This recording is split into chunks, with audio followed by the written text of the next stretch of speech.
Merci beaucoup, Caroline. C'est un plaisir pour moi d'être avec vous afin de vous guider à travers cette rétrospective 2022. On a beaucoup de matériel à partager avec vous pendant la prochaine heure, donc vous allez voir, nous avons fait certains choix. On va peut-être passer un petit peu plus vite sur certaines sections. Pour les habitués, rassurez-vous, les statistiques espérées et classiques vont vous être présentées tout au long de ma présentation. Vous allez voir, on a rajouté aussi certaines nouveautés cette année. Je vais vous guider à travers ces nouveautés. Et en passant, il y a certains éléments qui vont vous être partagés en annexe, dont par exemple l'information sur les hauts réclamants ainsi que les honoraires par pharmacien, mais on n'aura pas le temps de couvrir ces éléments-là pendant la présentation. Avant de débuter, je vais partager avec vous certaines définitions et certains éléments importants. Donc, toutes les données que je vais partager sont des données de TELUS Santé. Il n'y a pas de données externes qui vont être partagées. Quand je vais parler d'un certificat, c'est l'adhérent ainsi que ses personnes à charge. Quand je vais parler d'un assuré, c'est un individu. L'utilisation, c'est le nombre de réclamations par certificat. Tout au long, on va parler du coût admissible, donc on ne tient pas compte de toute franchise ou coassurance qui s'appliquerait à une réclamation admissible. Et on considère les assurés de 64 ans et moins. Je dois aussi mentionner que la tendance que je vais partager avec vous, ce sont des données historiques et ça ne se veut pas une prédiction des tendances futures. Donc, sans plus attendre, on va commencer à explorer les résultats clés de l'année 2022. En commençant avec le chiffre tant attendu, voilà le facteur, la variation du coût admissible par certificat, 2,6 % en 2022 dans le portefeuille de TELUS Santé. Je vais référer à ce chiffre comme étant la tendance 2022 ou la tendance du portefeuille. C'est toujours le même chiffre de 2,6 %. Maintenant, ce qui est intéressant de regarder, c'est comment ce facteur de tendance-là se répercute à travers les différentes régions au Canada.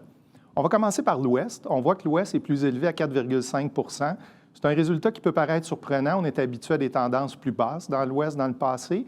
C'est un résultat qui s'explique principalement par une augmentation au niveau de certaines catégories, dont le diabète et le TDAH. Et il y a aussi le fait que tout ce qui était de la transition vers les biosimilaires est maintenant derrière nous.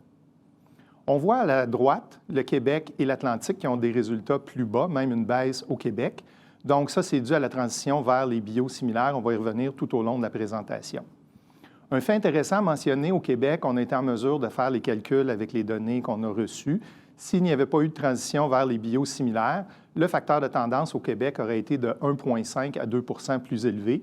Donc, ce serait situé dans la fourchette de 0 à 0,5 % au lieu de la baisse de 1,4 %. Et on voit qu'au niveau de l'Ontario, c'est un résultat de 3,6 %. Donc, le facteur de tendance peut s'expliquer par deux composantes principales. La première, c'est la variation du coût admissible par réclamation et le deuxième, c'est l'utilisation. Si on regarde la variation du coût admissible, donc ici, on est au niveau du coût admissible par réclamation, toujours l'année 2022 versus l'année 2021, on voit que la statistique au Canada est de 2,3 %. Donc, c'est la variation du coût admissible par réclamation qui explique la majorité du facteur de tendance de 2,6 %. On voit que l'Ouest est aligné avec ce facteur-là et on voit le Québec et l'Atlantique encore qui sont plus bas. Évidemment, c'est le même impact de la transition vers les biosimilaires avec l'Ontario qui est légèrement plus élevé. Maintenant, si on va voir le deuxième facteur qui explique le facteur de tendance, qui est la variation de l'utilisation par certificat, on voit qu'il y a plus de variabilité ici. C'est tout de même relativement stable au Canada, à plus 0,2 %, mais on voit effectivement qu'il y a une plus grande variabilité. Vous avez en bas du tableau l'âge moyen des différents certificats qui a diminué. Donc, ça peut expliquer une partie de la variation qui est constatée par région. Maintenant, ce qu'on partage avec vous, plusieurs d'entre vous attendaient ces statistiques, donc les voilà, les résultats détaillés par région. Prenons le Canada, puis je vais vous expliquer qu'est-ce qu'on présente. Donc, il y a le coût annuel admissible par certificat qui est présenté à 1 240, facteur de tendance de 2,6 %, donc il est 2,6 % plus élevé. le coût moyen admissible par réclamation qui est présenté à 85,39 $, l'utilisation annuelle par certificat, 14,5 réclamations, et l'âge moyen des certificats. Donc, vous voyez l'ensemble des régions du Canada qui vous sont présentées. Je ne les passerai pas en détail, mais ce qu'on peut constater, c'est que les résultats sont alignés avec les résultats historiques et ce qu'on s'attendait de voir dans les résultats cette année a été démontré. Maintenant, on va commencer à regarder un petit peu plus en détail ces résultats-là pour les décortiquer et les expliquer un petit peu plus. On va regarder l'impact des différents types de médicaments sur le facteur de tendance, soit les médicaments uniques, les médicaments innovateurs et les médicaments génériques. Donc, avant de commencer, juste rappeler, un médicament unique, c'est un médicament qui est protégé par un brevet. Cette catégorie-là inclut les biologiques et les biosimilaires. Médicament innovateur, c'est un médicament qui a le brevet est expiré, et le médicament générique est la copie du médicament innovateur. Donc ici, on a le facteur total qui est à la droite du graphique à 2,6 %. Et on voit, par exemple, que les médicaments uniques contribuent, leur variation, elle, est de 1,9 % sur la période 2022 versus 2021. Si on regarde les innovateurs, l'augmentation est plus élevée. Principalement, c'est une classe, on va le voir dans les prochaines pages, c'est une classe qui est un petit peu plus petite, donc il y a plus de variabilité qui peut expliquer ça. Il y a quelques médicaments qui viennent l'influencer, dont par exemple, j'en parlais tout à l'heure, le TDAH qui vient avoir un effet dans cette classe-là. On voit les génériques qui sont aussi élevés, plus élevés que la moyenne de 2,6 à 4 %. Ici, c'est une combinaison un petit peu des deux, soit l'augmentation du coût et un petit peu plus d'utilisation aussi. Maintenant, si on regarde ces trois catégories de médicaments-là, ici, ce qu'on vous présente, c'est le pourcentage des réclamations. Donc, ici, on est en nombre de réclamations. Commençons par l'année 2022. Donc, en 2022, les médicaments génériques représentent les 2/3 de l'ensemble des réclamations qui ont été présentées à TELUS Santé. On voit que les médicaments innovateurs représentent 7 %, alors que les médicaments uniques représentent 27 % des réclamations qui ont été soumises. Donc, si on retourne à l'année 2021, c'est exactement les mêmes résultats, donc très, très stable. Et dans les années passées, c'est quand même relativement stable. Il y a quelques changements, mais très, très stable au cours de la dernière année. Maintenant, si on regarde la proportion du montant admissible, donc si on prend l'ensemble du portefeuille et on met une valeur en dollars, on voit que c'est l'opposé. Donc, les médicaments uniques représentent 68 % de la valeur donc, du montant total admissible et les médicaments génériques représentent 25 %. On n'est pas surpris, les médicaments uniques, c'est des médicaments qui sont plus coûteux. Donc voilà, et c'est encore une fois très, très stable par rapport à 2021 et l'évolution dans le temps aussi, là, c'est des résultats qui sont relativement stables. Maintenant, on va regarder à partir d'ici, je vais commencer à partager quelques nouvelles analyses et quelques nouvelles statistiques, dont cette section-ci. On va s'attarder aux régimes qui ont une liste de médicaments gérés versus les régimes non gérés. Donc, qu'est-ce qu'une liste gérée? Bien, une liste gérée, ça peut être une liste de médicaments provinciale, ça peut être une liste de médicaments personnalisés ou, par exemple, ça peut être la liste de médicaments gérés de TELUS Santé. Donc, ici, vous voyez à la gauche les médicaments gérés et en vert les médicaments non gérés. Ici, on est en variation du coût admissible par réclamation. Donc, on a ramené notre facteur de 2,3 % du portefeuille de TELUS au niveau de la variation du coût admissible par réclamation. Et on est allé voir la différence des régimes qui ont une liste gérée versus les régimes qui ont une liste non gérée. Donc, 1,7 % pour les régimes qui ont une liste gérée et 2,4 % pour les régimes qui ont une liste non gérée. Pour ceux qui se posent la question, c'est quoi la proportion dans le portefeuille de TELUS? Il y a à peu près 20 % des réclamations qui sont soumises pour des clients qui ont des listes gérées et 80 % pour ceux qui ont des listes non gérées. Donc ça reconstitue notre facteur de 2,3 %. Maintenant, on va continuer notre analyse au niveau des régimes qui ont des listes gérées versus non gérées. Donc, on va commencer ici avec la ligne verte. Ce qu'on a fait, c'est qu'on est allé calculer un coût admissible moyen à chaque année, commençant en 2018 jusqu'en 2022, donc sur une période de 5 ans. Si on prend la ligne verte, à ce moment-là, on voit que la variation sur la période est de 19 %. Si on ramenait ça sur une variation annuelle, c'est 4,4 % au niveau du coût admissible par réclamation. Maintenant, si on prend la ligne en mauve, les régimes qui ont une liste gérée, on voit que sur la période, c'est une variation de 12 %. Si on la ramenait sur une variation annuelle, c'est 2,9 % par année. Donc, il y a un écart de 1,5 % par année sur ces 5 années-là pour les régimes qui ont une liste gérée versus les régimes qui ont une liste non gérée. Si on prend la statistique de 2022 et on regarde la différence entre le 75 $, qui est le coût moyen admissible par réclamation pour les régimes qui ont une liste gérée, versus le 89 $, c'est quand même un écart de 17 %. Donc, on voit ici que c'est une stratégie qui peut amener des résultats intéressants dans les régimes d'assurance collective. On va y revenir un petit peu plus tard aussi. Maintenant, revenons à des statistiques aussi qui sont très attendues, l'analyse par les classes thérapeutiques. Et on va commencer l'analyse en regardant le tableau du top 10 des classes thérapeutiques en 2022. Donc ici, si on regarde à la droite, on est en pourcentage du coût total admissible dans le portefeuille de TELUS. Et on voit le premier constat, le diabète, qui était deuxième l'an dernier, est rendu la première classe thérapeutique en 2022. Polyarthrite rhumatoïde est rendu en deuxième position. Donc ça, c'est un gros changement. Ça faisait au moins une décennie que la polyarthrite rhumatoïde était la première classe thérapeutique et maintenant, elle est rendue en deuxième.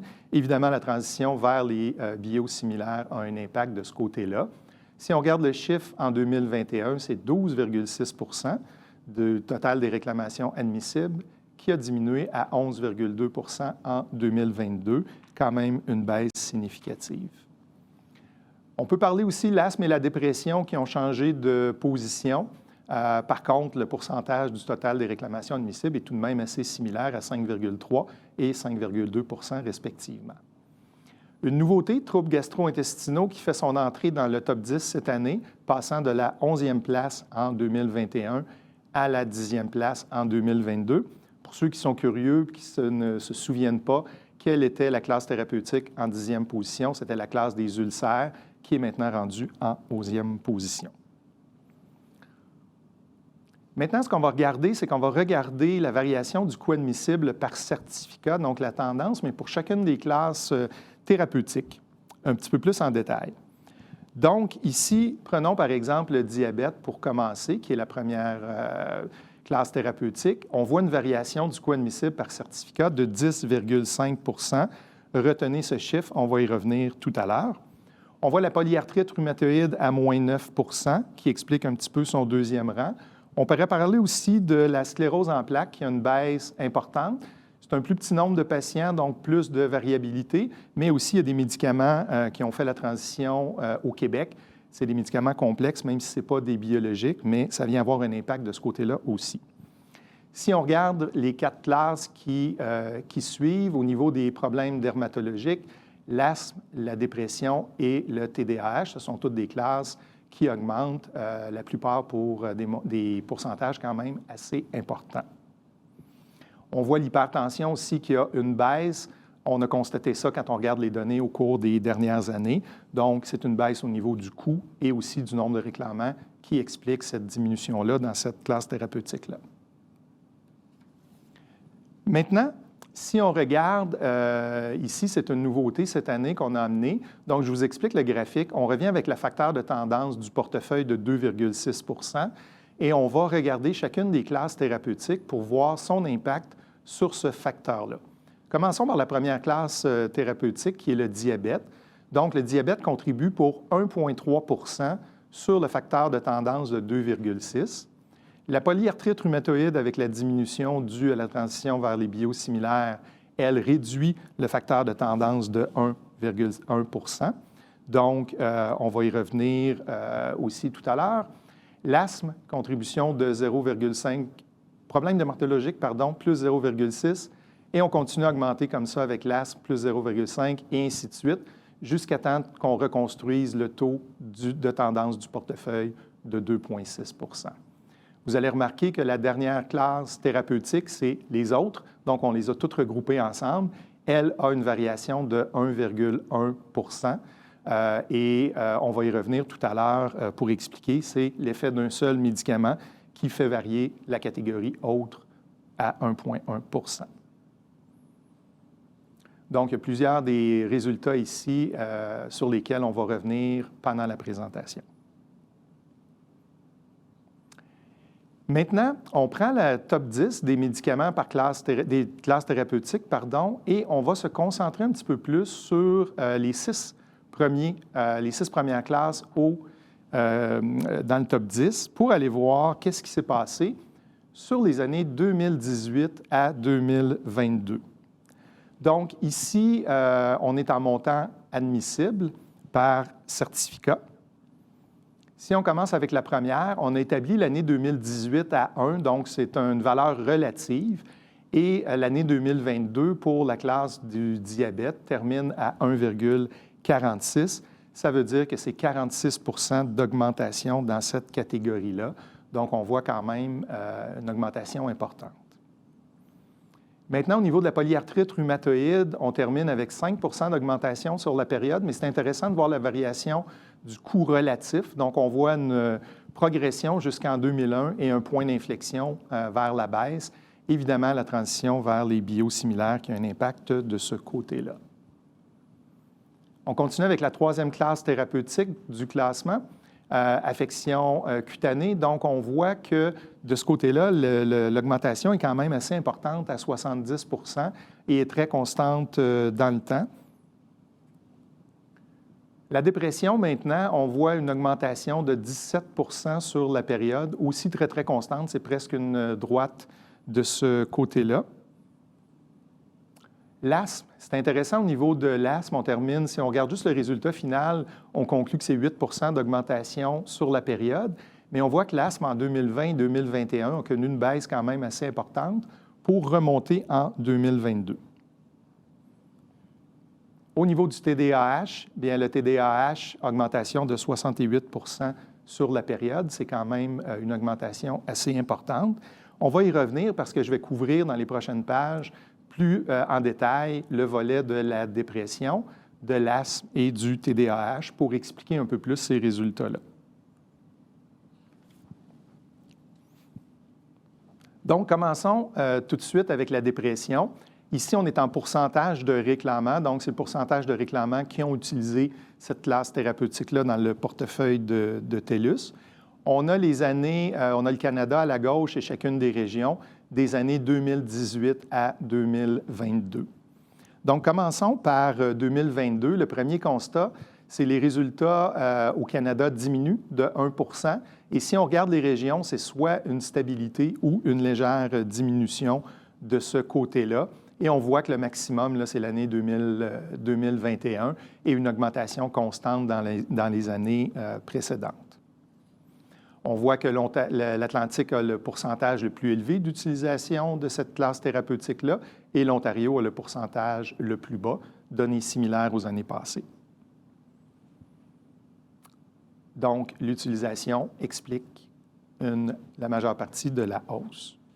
Si on regarde l'asthme maintenant, ici, on est encore en pourcentage des réclamants. Donc, qu'est-ce qu'on peut conclure avec l'asthme? Hausse marquée en 2022 dans toutes les régions avec des résultats qui sont alignés. Toutes les régions varient entre 20 et 22 %, qui est alentour de la moyenne du Canada, qui est à 20 %. Le Québec est un petit peu plus bas de ce côté-là. Donc, ce qu'on s'aperçoit, c'est qu'il y a eu une diminution probablement due à la COVID, effectivement, pour les années 2020 et 2021. Et on voit une hausse marquée au niveau de l'année 2022, qui s'explique quand on regarde les données aussi avec l'automne 2022, saison des virus qui a été un petit peu plus brutale, et cette catégorie de médicaments-là a été utilisée, et des cas de COVID longue qui peuvent requérir des traitements dans cette catégorie thérapeutique. Je vous rappelle, quand on regardait cette classe thérapeutique-là, la variabilité du coût admissible par certificat, elle était de 10,6 %. Donc, on voit que c'est l'utilisation accrue qui explique cette tendance à la hausse-là. Maintenant, on va regarder le TDAH. Ici, on est encore en pourcentage des réclamants, donc l'utilisation du TDAH sur l'ensemble du portefeuille. On est par région. Vous avez le Canada, encore une fois, à gauche. Premier constat, le Québec est plus élevé. C'est un résultat qui est attendu. C'est des résultats qu'on avait aussi dans les années antérieures, donc à 9,1 %.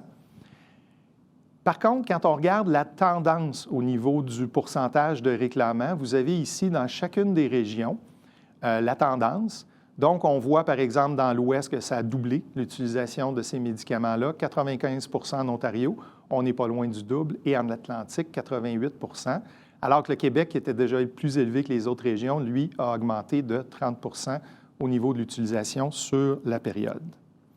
Donc, si on regardait la tendance au Canada des 5 dernières années à 72 %, elle est expliquée par les régions autres que le Québec. Maintenant, si on regarde un élément qui peut être intéressant au niveau du TDAH, ici, on a extrait les données pour identifier les adultes versus les enfants.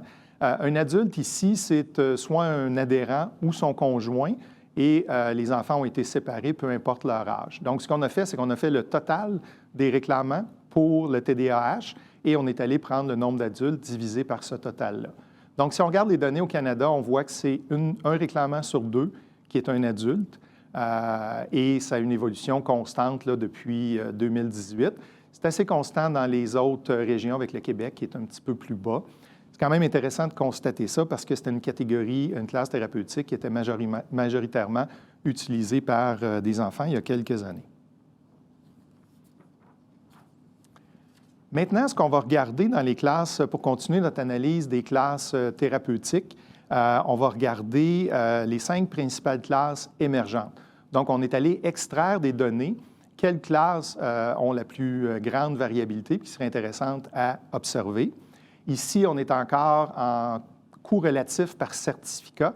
Donc, on a établi 2018 comme étant l'année relative à 1. Donc, si on regarde les troubles gastro-intestinaux, je vous disais tout à l'heure, on voit que la variation, l'indice est de 1,27, donc 27 % d'augmentation sur la période. Et les troubles gastro-intestinaux sont passés de la 11e place à la 10e place en 2021. Regardons une autre catégorie, la fibrose kystique, donc un indice de 3,10, augmentation de 210 % sur la période. Il y a des nouveaux médicaments de la classe des modulateurs de la CFTR qui sont devenus disponibles tout au cours de la période avec un point d'inflexion en 2021-2022. On va y revenir tout à l'heure. Regardons la 3e classe émergente maintenant au niveau des migraines. Donc, les migraines étaient au 28e rang l'an dernier et sont au 23e rang cette année, 47 % de variation. Donc, on voit une progression au niveau du coût par certificat. Maintenant, au niveau des maladies rares, bien, il y a plusieurs maladies dans cette catégorie-là. Mais on voit quand même une progression importante sur la période de 73 % et les maladies rares sont passées du 34e rang l'an dernier au 27e rang cette année. Maintenant, au niveau de la dernière catégorie qu'on va regarder, le contrôle du poids, on voit une augmentation de 126 %. Donc, ce qui va être intéressant à regarder de ce côté-là, c'est l'évolution future. Je reviens tout à l'heure sur les tendances actuelles du marché, mais c'est une augmentation quand même assez importante comme coût relatif par certificat. Je ne l'ai pas mentionné, mais vous avez entre parenthèses, par exemple, le contrôle du poids, 0,5 %. C'est le poids des réclamations admissibles sur l'ensemble des réclamations admissibles. Donc, cette catégorie-là, ce qu'elle représente. Ça fait que c'est un petit nombre de régimes qui vont couvrir cette catégorie-là. Donc, encore une fois, ça va être intéressant de la suivre au cours des prochaines années. Ce qu'on a fait, c'est qu'on a calculé aussi le facteur du portefeuille sur la période. Donc, si on avait mis sur le graphique le facteur du portefeuille, ça aurait été un indice de 1,15, donc augmentation de 15 % sur la période. Donc, ces 5 classes émergentes-là sont au-dessus du facteur du portefeuille pour les coûts relatifs par certificat sur la période.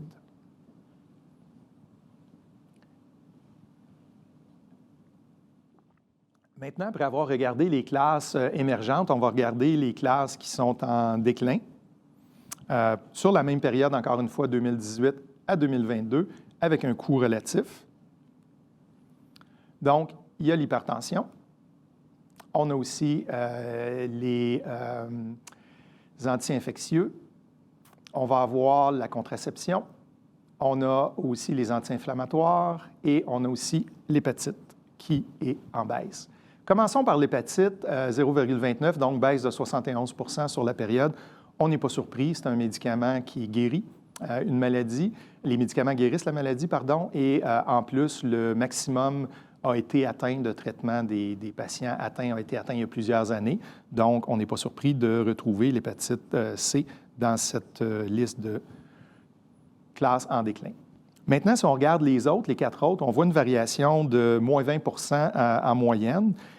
Si on regarde l'hypertension, par exemple, elle était au 7e rang en 2018 et elle est maintenant au 9e rang. C'est une baisse de coût et aussi de l'utilisation qui explique cette baisse-là.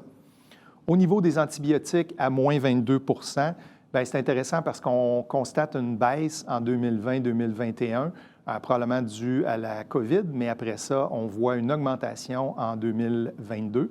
Donc, ça va être intéressant de suivre cette classe-là dans le futur. Et finalement, pour la contraception, votre hypothèse va être aussi bonne que la mienne pour expliquer cette diminution-là. Parlant de contraception, on a pensé que ce serait intéressant de regarder le gouvernement de la Colombie-Britannique, dans son budget 2023, a annoncé une nouveauté, soit la gratuité des produits pour la contraception. Et quand je parle de produits, ça touche les stérilets, ça touche les injections et implants hormonaux et les contraceptifs oraux et oraux d'urgence aussi sont inclus là-dedans. Donc, on a pensé que ce serait intéressant de regarder, c'est depuis le 1er avril 2023. Ça fait que si on regarde à gauche la Colombie-Britannique, ici, on a le coût admissible total. Donc, il y a 2,6 % des médicaments qui ont été soumis, qui étaient admissibles, qui étaient pour la catégorie de la contraception. Donc, c'est la hausse maximum, la baisse, pardon, l'économie maximum qu'on peut s'attendre avec le gouvernement qui va couvrir. Il y a encore plusieurs modalités à connaître et listes de médicaments et de produits. C'est pour ça qu'on pensait vous le présenter. Pour un régime qui serait pan-canadien, mais ça va dépendre de la démographie dans chacune des provinces. Au niveau des autres provinces, ce chiffre-là est à 1,8 %. Il est un petit peu plus bas. Évidemment, Colombie-Britannique, avec PharmaCare, c'est normal que les médicaments moins coûteux représentent un pourcentage plus élevé. Ça va être intéressant de voir ce que les autres provinces vont faire. Il y en a qui ont commencé à en parler. On suivra ça, puis on verra qu'est-ce qui va se passer et quel va être l'impact sur les régimes privés. Maintenant qu'on a couvert les classes thérapeutiques, ce qu'on va faire, c'est qu'on va faire les mêmes analyses, mais par produit, pour essayer d'aller voir un petit peu plus quels produits ont un impact important sur leur classe thérapeutique. On va commencer avec le classique du top 10, avec le même tableau que tout à l'heure. On est en pourcentage du coût admissible et vous avez le classement 2021, 2022 ainsi que la variation. Donc, premier constat, commençons par Remicade, qui est toujours numéro 1 en 2022. Remicade, toutefois, représentait 4,8 % du coût total admissible en 2021 et représente maintenant 3,8 %. C'est une baisse quand même importante. Je vais aller tout de suite à Humira, qui est passé de la 3e place à la 2e place, 4,1 % du total à 2,9 %. Donc, évidemment, c'est la transition vers les biosimilaires qui a cet impact sur ces deux produits-là, sur ces deux médicaments. Maintenant, on va parler du Ozempic, de la 4e position à la 2e position. On voit que la moyenne maintenant sur l'année est à 3,7 %. Ce qu'on a fait avec Ozempic, parce que c'est quand même, ça se passe quand même assez vite, donc on a fait une analyse sur l'année 2022, mois par mois. Donc, je peux vous partager qu'en janvier 2022, le poids d'Ozempic sur le pourcentage du coût total admissible était de 2,7 % et en décembre 2022, il était rendu à 4,8 %. Donc, la moyenne est à 3,7 %, mais on finit l'année en décembre à 4,8 %. Donc, notre attente, c'est que Ozempic soit numéro 1 en 2023, si ce n'est pas déjà le cas. Regardons aussi un nouveau venu, le Trikafta. Donc, le Trikafta qui traite la fibrose kystique de la 95e à la 8e position de ce côté-là. Pour les autres médicaments, vous voyez les variations au cours de l'année. C'est quand même relativement stable. Maintenant, on va regarder la variation du coût admissible par certificat, comme on a fait tout à l'heure pour les classes thérapeutiques. Ici, je commence avec le 8e. Pourquoi? Bien, c'est qui est hors norme. 1224 % d'augmentation sur la période au niveau du Trikafta. C'est un médicament coûteux qui va traiter des patients atteints de fibrose kystique, comme je le disais, mais notamment des patients qui n'avaient pas accès à un traitement ou pas accès à un traitement adéquat par le passé. Donc, ça change évidemment l'état de santé des gens, d'où l'augmentation très importante qu'on constate ici. On va continuer avec notre top 10 des produits. C'est la même graphique, la même information, mais avec une échelle différente ici. Donc, on va commencer vers la gauche. Les deux catégories en rose ou fuchsia, dépendamment comment vous le voyez. Remicade, moins 19,1, Humira, moins 29,1. Évidemment, c'est une baisse significative. Je me répète, mais c'est l'effet de la transition vers les biosimilaires qui explique ces changements-là. Maintenant, Ozempic, à 78 % d'augmentation. Je ne pense pas que je l'ai dit tout à l'heure, c'est le traitement du diabète de type 2, notamment pour la classe des GLP-1. Je dois faire une parenthèse ici juste pour mentionner au niveau du Ozempic, c'est un médicament qui a été autorisé pour le traitement du diabète de type 2. Par contre, ça a été publicisé dans les médias que c'est un médicament qui serait très efficace pour la perte de poids puis qu'il y aurait peut-être une utilisation pour cet usage-là. Il n'a pas été autorisé pour cet usage-là. Je dois dire que dans les données qu'on a analysées, on n'avait pas de données probantes qui nous permettaient de confirmer ou d'infirmer cette hypothèse-là. Il y a une molécule équivalente qui a été approuvée, qui est le Wegovy, qui est approuvé par Santé Canada, mais qui n'est pas encore disponible au Canada. Encore une fois, ça va être intéressant de voir qu'est-ce qui se passe de ce côté-là, du côté du Ozempic et du Wegovy dans le futur. Et je vais revenir sur le contrôle de poids tout à l'heure. On voit Vivance et Concerta, 24,9 et 19 % respectivement. Donc, leur classe thérapeutique, si vous vous souvenez, était à 16 %. Donc, ces deux médicaments-là expliquent la progression de leur classe thérapeutique. Et on a aussi le Symbicort à 19,2 %. Donc, l'asthme, tout à l'heure, je vous disais que la classe thérapeutique était à 10,6 %. Donc, une bonne partie de la progression de cette classe thérapeutique-là est expliquée par le Symbicort à 19,2 %. Maintenant, on fait la même reconstruction de notre facteur de tendance du portefeuille de TELUS de 2,6 %, mais par produit. Donc, commençons encore une fois ici avec les différents médicaments. Donc, on voit que le Remicade et le Humira ont contribué pour une baisse. Donc, c'est la même construction que tout à l'heure, on part à moins 0,9. Le deuxième, le Ozempic, contribue plus 1,7. Le Humira, moins 1,2, et ainsi de suite, jusqu'à temps qu'on reconstruise complètement notre facteur de tendance de 2,6 %. Évidemment, même explication Remicade, Humira. Si on regarde Ozempic, donc Ozempic à lui seul explique la majeure partie du facteur de tendance de cette année. Et si on regarde au niveau des autres différentes classes thérapeutiques, regardons Trikafta.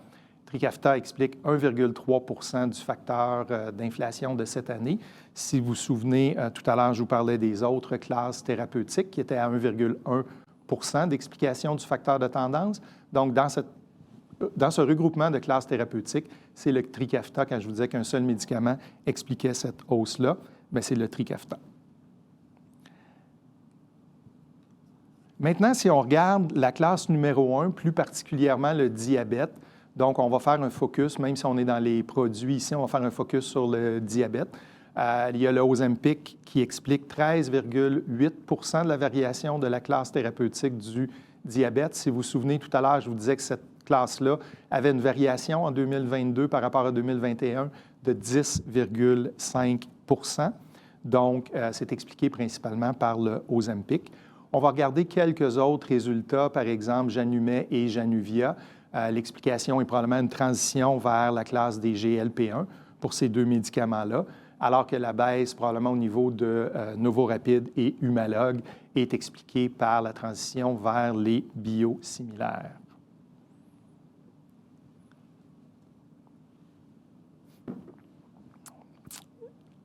Justement, on va regarder au niveau des médicaments de spécialité et des biosimilaires plus précisément pour aller encore une fois décortiquer les facteurs de tendance, les expliquer et voir qu'est-ce qui se passe dans le portefeuille de TELUS. Avant de parler des médicaments, de regarder les résultats, il faut revenir. Qu'est-ce qu'un médicament de spécialité? Bien, c'est un médicament qui coûte plus de 10 000 $ par année, qui demande un traitement complexe et une administration particulière. Et c'est une catégorie aussi qui inclut les médicaments biologiques ainsi que les médicaments biosimilaires. Donc, regardons maintenant au niveau de la variation du coût admissible par certificat. Ici, on a indiqué encore une fois notre facteur de tendance de portefeuille de 2,6 %. On regarde les médicaments de spécialité et les autres qu'on a appelés réguliers. Donc, c'est l'ensemble des autres médicaments qui ne sont pas de spécialité. Donc, on voit qu'au Canada, les médicaments de spécialité, la variation est de 0,9 %, alors que les autres médicaments, c'est 3,4 %. Donc, on voit quand même un impact. La transition vers les biosimilaires, si on se déplace vers la droite et on regarde le Québec et l'Atlantique, explique en bonne partie ce résultat-là pour les médicaments de spécialité. Et on voit que dans l'Ouest, c'est un facteur de 5,4 pour les médicaments réguliers, 2,3 pour les médicaments de spécialité. Je vous disais tout à l'heure, c'était 4,5 % le facteur de tendance de l'Ouest. Fait que si on fait la moyenne de tous ces médicaments-là, réguliers et spécialité, c'est 4,5. Donc, c'est expliqué par les médicaments autres que les médicaments de spécialité. Je vous parlais entre autres du TDAH tout à l'heure, qui fait partie de cette catégorie-là. Maintenant, ici, c'est un graphique qui a beaucoup d'informations, donc on va les prendre élément par élément. On est allé voir la répartition des médicaments de spécialité dans le portefeuille de TELUS sur la période de 5 ans, 2018 à 2022. Donc, commençons avec le pourcentage de réclamants, qui était 1,1 % en 2018, a progressé graduellement pour s'établir à 1,7 % en 2022 versus 1,4 % en 2021. Donc, c'est tout de même une hausse assez significative en 2022 de ce côté-là. Si on regarde maintenant le pourcentage du coût admissible, donc on voit qu'il était en 2018, il était à 29 %. On voit une progression constante jusqu'en 2021 et pour la première fois, on voit une diminution. Ça, c'est le pourcentage du total, donc le poids sur le portefeuille que représentent les médicaments de spécialité a diminué en 2022. Bien évidemment, l'impact de la transition vers les biosimilaires qui se voit quand on regarde le coût moyen par réclamant, qui est à 17 900 $ en 2022 et qui était à 21 800 $ en 2021. Donc, on voit, pour conclure, on pourrait voir que l'augmentation de l'utilisation, le pourcentage de réclamants, a été contrebalancé par la diminution du coût moyen par réclamant, ce qui explique que le poids total a diminué à 33 %. Maintenant, on va rajouter encore un petit peu d'informations sur la même base. Donc ici, on va regarder, on commence à gauche avec le Canada, on est en 2022 seulement, mais on va regarder par région les mêmes informations, le pourcentage de réclamants total, le pourcentage du coût admissible et le coût moyen par certificat. Commençons par l'Ouest. On voit que l'Ouest est plus bas, c'est attendu. Régime PharmaCare de ce côté-là, c'était la même situation dans le passé. L'Atlantique, à la droite, a une utilisation plus élevée. Encore une fois, c'est des résultats qu'on a constatés dans le passé. Et on voit que le Québec suit, et après ça, l'Ontario est un petit peu plus bas de ce côté-là. Donc, vous avez les résultats. Ceux qui se posent la question, l'Ouest et l'Ontario ont augmenté, donc le poids des médicaments en coût admissible a augmenté de 1 % et le Québec et l'Atlantique ont diminué. Donc, le résultat canadien, qui est à la baisse sur le pourcentage du coût admissible, est expliqué par les deux régions du Québec et de l'Atlantique. Maintenant, on continue à analyser cette catégorie-là de médicaments de spécialité avec un focus particulier sur les médicaments biosimilaires. Ici, on vous rappelle les transitions vers les biosimilaires qui ont été effectuées et qui sont à venir. Donc, en plus foncé, vous avez la transition qui a été complétée en Colombie-Britannique, qui a été l'instigateur, l'Alberta, Nouveau-Brunswick, Québec, territoire du Nord-Ouest. Il y a quelques provinces et territoires qui ont annoncé la transition à venir, dont l'Ontario. Et il y a aussi quelques-uns qui demeurent, qui n'ont pas fait d'annonce encore de ce côté-là, que vous voyez en grisé sur le tableau. On va regarder les résultats du Canada, mais après ça, on va continuer avec les résultats de la Colombie-Britannique et du Québec. C'est intéressant à comparer la Colombie-Britannique qui a commencé, qui a été la première province en 2019, mais qui l'a fait très graduellement, on va voir les résultats, et le Québec qui l'a fait l'an dernier, mais sur une période plus courte. Donc, les résultats sont aussi intéressants à regarder de ce côté-là. Mais tout d'abord, on va regarder le premier graphique au niveau des résultats à travers le Canada. Donc, ici, on est en pourcentage du total de réclamations. Donc, on pourrait appeler ça l'utilisation des biosimilaires ou l'adhésion biosimilaire. Je vais utiliser le mot « utilisation » des biosimilaires. Donc, on fait l'analyse depuis janvier 2019. Je le disais tout à l'heure, la Colombie-Britannique a initié le mouvement en 2019 jusqu'à décembre 2022, les données qui étaient disponibles. Donc, on voit qu'à travers le Canada, vous voyez des différentes vagues. On va y revenir tout à l'heure, qu'est-ce qui explique ces augmentations-là. Mais on voit une progression constante sur la période avec quelques points d'inflexion. C'est parti, le pourcentage d'utilisation des biosimilaires, quand on regarde le total du nombre de réclamations des biosimilaires et des médicaments biologiques, c'était 4 pour les biosimilaires.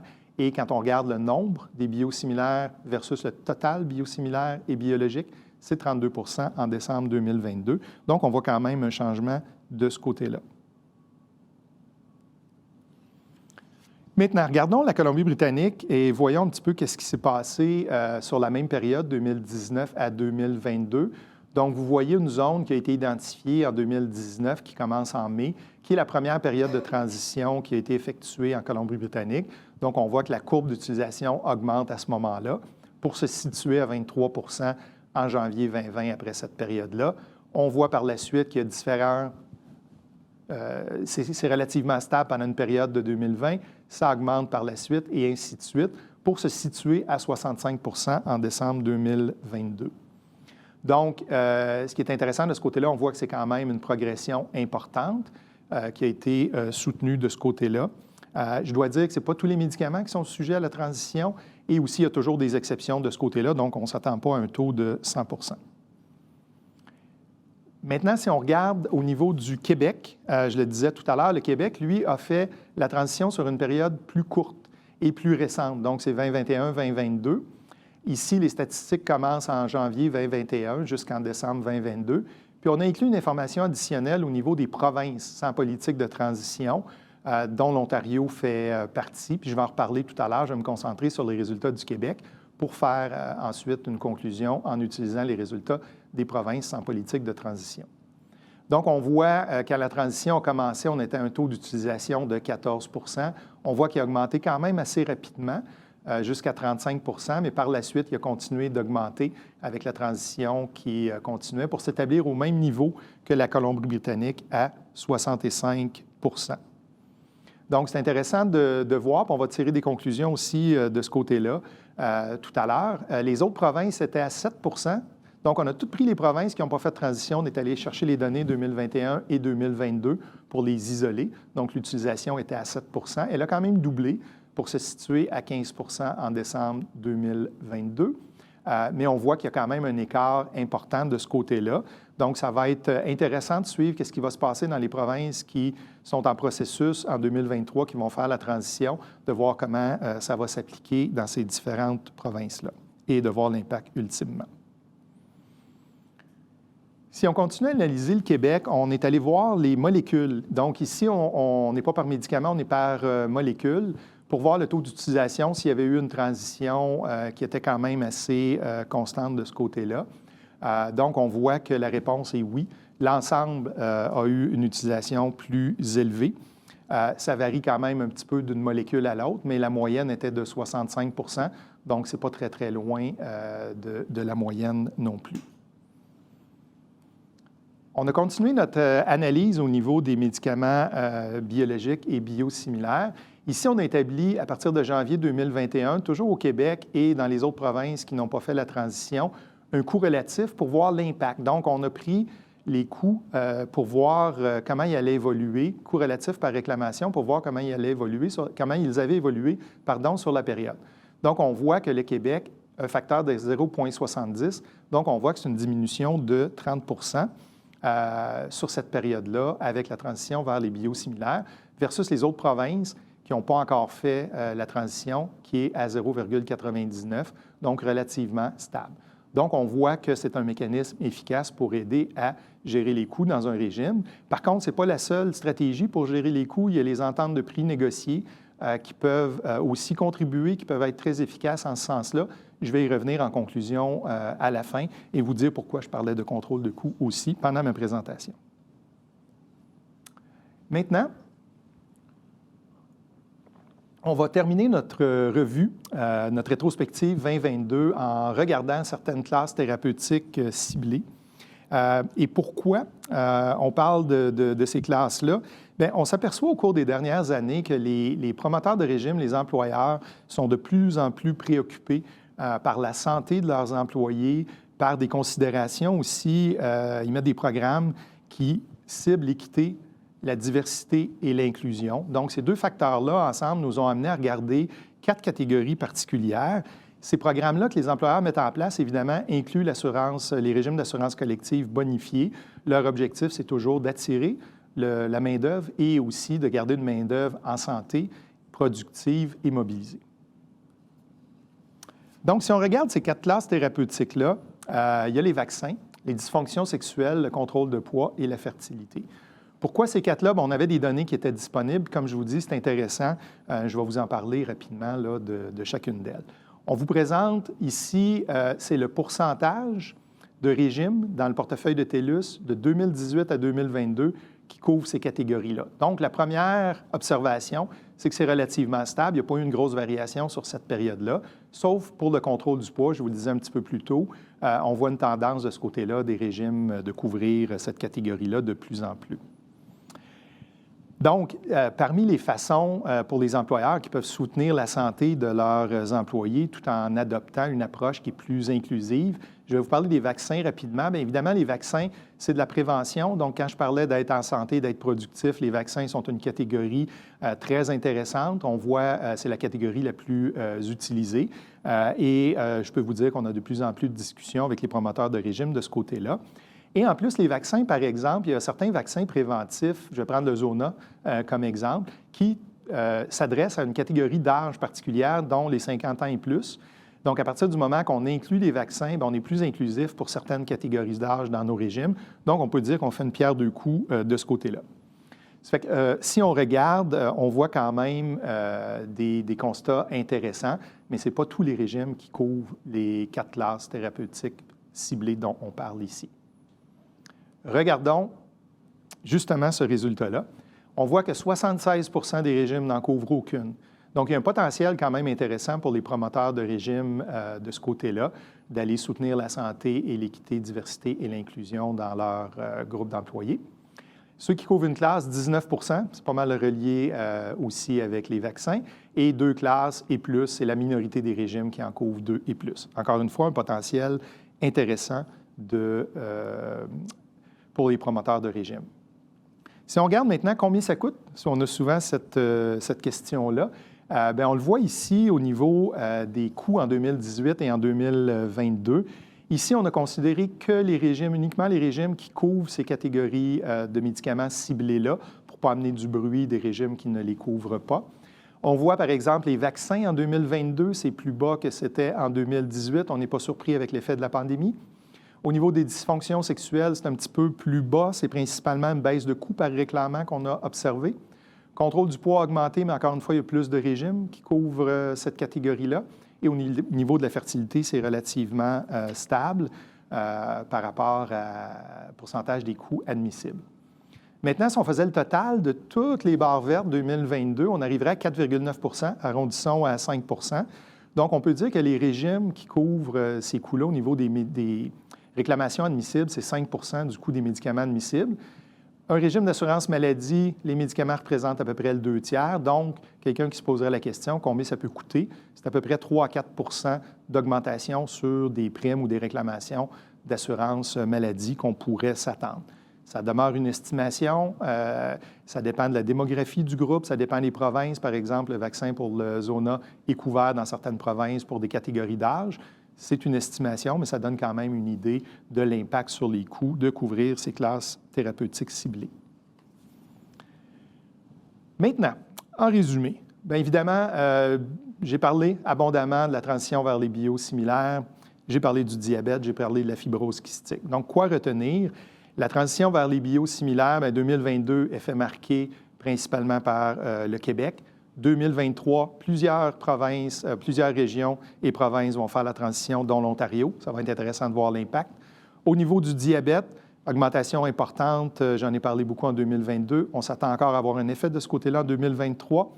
Fibrose kystique, bien, la hausse de 2022 a été importante parce que c'était l'élargissement du bassin de patients avec les modulateurs de la CFTR. Mais on a encore des résultats attendus en 2023 parce que ce n'est pas une pleine année de réclamation. Je conclurai en disant pourquoi j'ai parlé de contrôle de coûts. Bien, il y a plusieurs promoteurs de régime, ils ne cherchent pas à sauver des coûts, ils cherchent à optimiser puis réinvestir aussi dans leur régime. J'ai parlé de médicaments gérés, liste de médicaments gérés, de biosimilaires, de listes négociées de prix, PLAs dans notre jargon, qui sont tous des outils efficaces. On a aussi la thérapie par étapes, on a l'autorisation préalable. Il y a plusieurs éléments dans le coffre à outils qui peuvent être utilisés. Ça bouge beaucoup, il faut rester informé. Donc, ça conclut ici ma présentation sur la rétrospective 2022.